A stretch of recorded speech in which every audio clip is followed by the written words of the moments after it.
بچه عزیز سلام. برید سراغ بازی روبلاکس، بازی جدید آنلاین، همه با هم دیگه میتونیم بازی کنین. هر زمانی که آنلاین باشین، بچه‌های دیگه هم آنلاین باشن، میتونین بازی کنین. خیلی باحاله. این از بازی موتور سواریش. اومدیم بازی کنیم ببینید چه شکلیه، به چه صورته. بریم بچه بازی کنیم. خب مستقیم بریم ببینیم چه خبر خوبه. بچه‌ها همه آنلاینن و میتونیم بازی کنیم. حواستون باشه. اسم بازی روبلاکس. البته اومدیم کراس، در موتور کراس سوار شدیم. میشه روبلاکس ورزشی. اوه حاجی آفرین، همین سرعت بریم بچه. اینجا ببینیم میتونیم یه 360 بزنیم. به به بچه عالی بود، خیلی خوب زدیم. بریم این ور، حالا بریم بالا.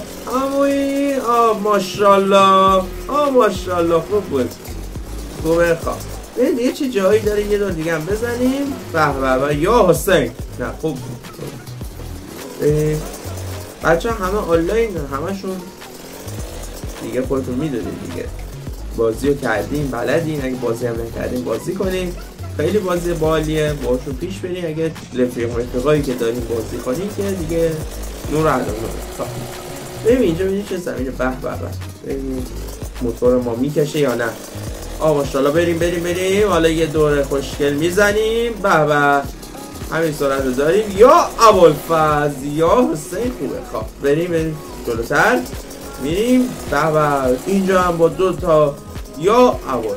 بچه‌ها لطفاً ما لایک کنید، دنبال کنید بچه جدید. خوش اومدید. هر سایت داشتین تو کامنت ها بنویسید، ما هر روز ویدیو داریم. تا ویدیو بعدی بچه‌ها، فعلا خدا نگهدار.